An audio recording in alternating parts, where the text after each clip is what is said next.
I have a question for you. Why do so many of these countries seem to be suddenly activating their emergency alert systems? And we're talking about more than usual.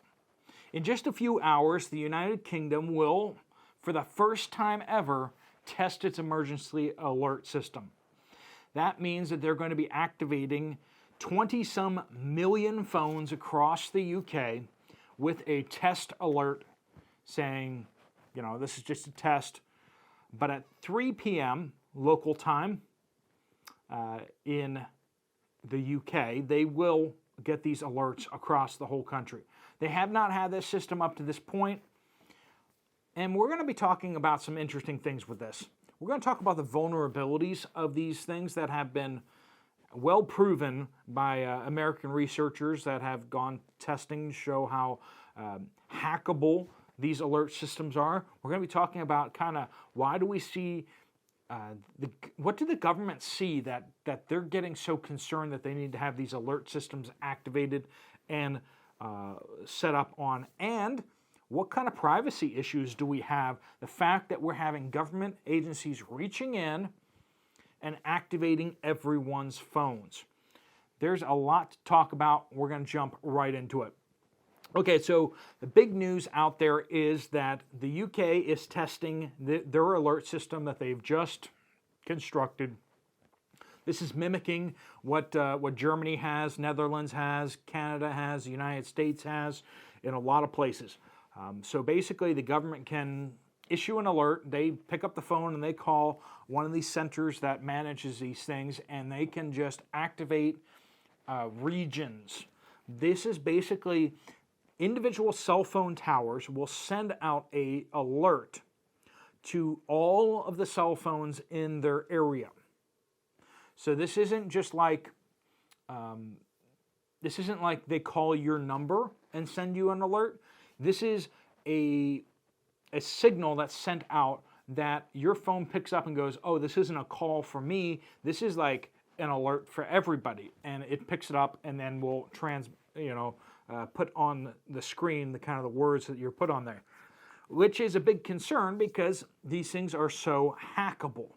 It is easy to send out a false signal that looks like an emergency alert and activate everyone's phones with a panic message, which is a grave concern because if you're in a stadium of 50,000 people and bad, nefarious people set up a few of these transmitters, and we're not talking about big transmitters. We're talking about small transmitters.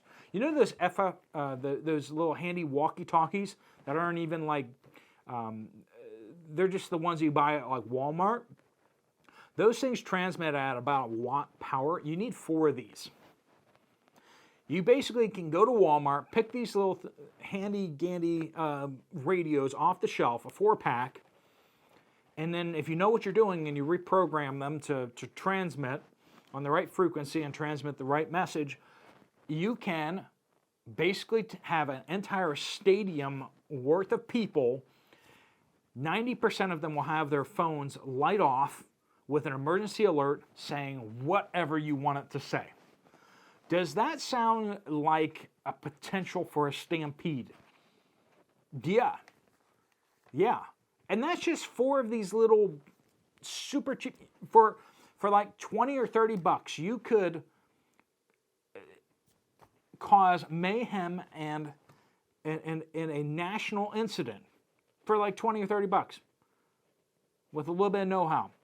Researchers in the United States tested it and were able to successfully trigger 90% of the phones inside of a stadium. They did that exact same thing. That's where, I'm not making up hypotheticals, that's what they did. They had 4 1-watt transmitters, which is actually even less than what those handheld radios often have.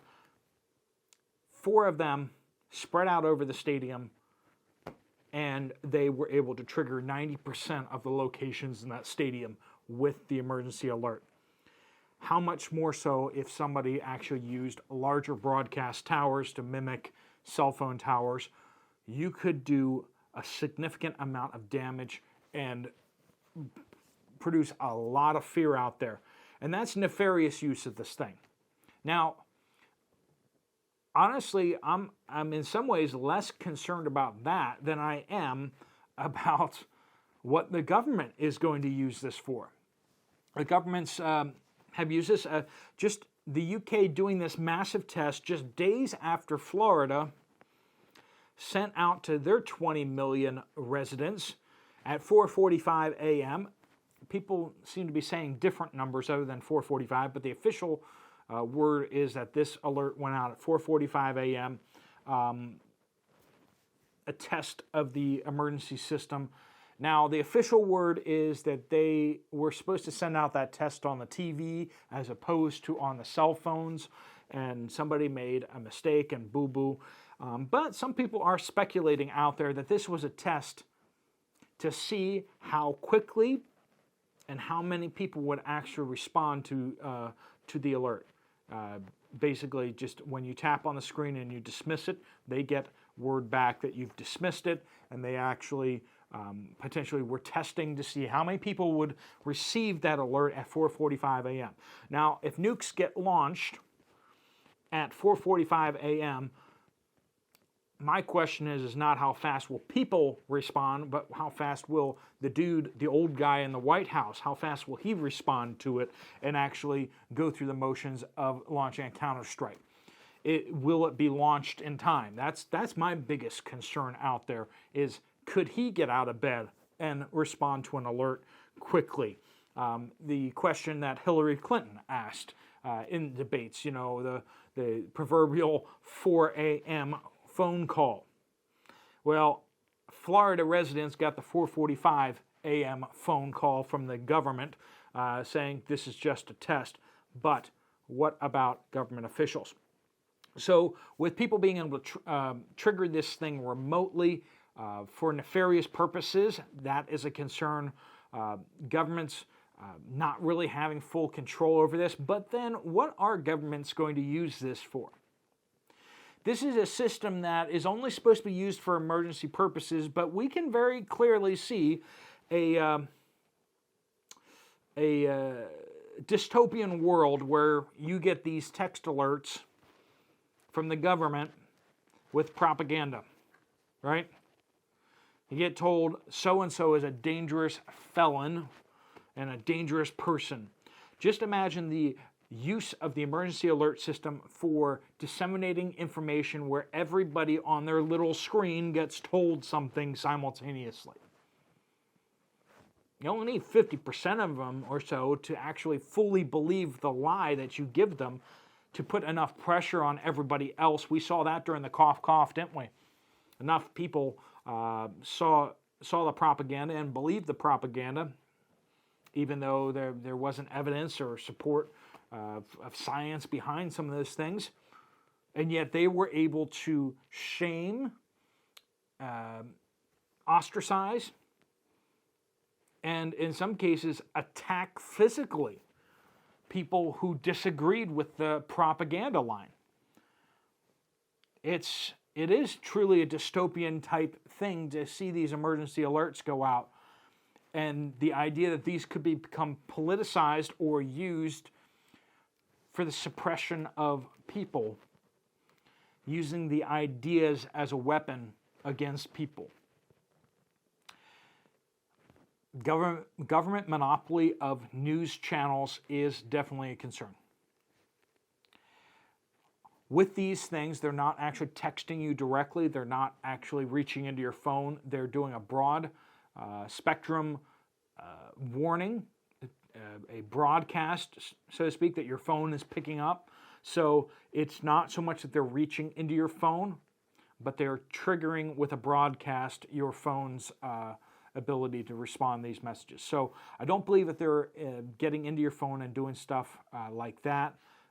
They're doing that with other programs. They're doing that with all sorts of other government agencies that are doing that kind of stuff. That's a whole nother question for a whole nother day, how many backdoors are in the apps that you're using, not only for the United States government, but for other governments like TikTok is for China, how they're accessing your data, they're accessing your location, they're accessing all that stuff. It's just scary how much information is out there. United States government is not supposed to track you based on your GPS, but we have seen proof that the United States government is purchasing publicly available tracking data on everyone's cell phones, and because they're not collecting it, they're paying a private entity that is collecting those things. Wherever you go, you are a dot on a screen when you carry your cell phone with you. And that includes even if you turn your cell phone off. Be aware of that, folks. If you can't strip the battery out of your phone, your GPS will continue to function. And your cell phone will occasionally ping cell phone towers anyway, even with the power off. That's why they make it so hard to take your cell phone battery out these days. That's right, for your safety. So if you want to go somewhere and you don't want to be tracked, you do need to leave your cell phone at home. If you want to make it look really legit, attach it to your dog so it wanders around the house a little bit. But if you're sedentary and you're used to leaving your phone in places, and you might want to think about doing that, leaving your cell phone in rooms. Don't always take your cell phone from room to room. Give it a lot of data of it sitting in one place so that when you decide to hop in a car and drive somewhere without your cell phone, it won't look too suspicious. Anyway, those are just some thoughts for you folks. Thanks so much for watching. If you found this video to be useful or helpful, you might want to check out another video right over here. I'll see you over there, or I'll see you later. Steve Poplar of the Poplar Report, out.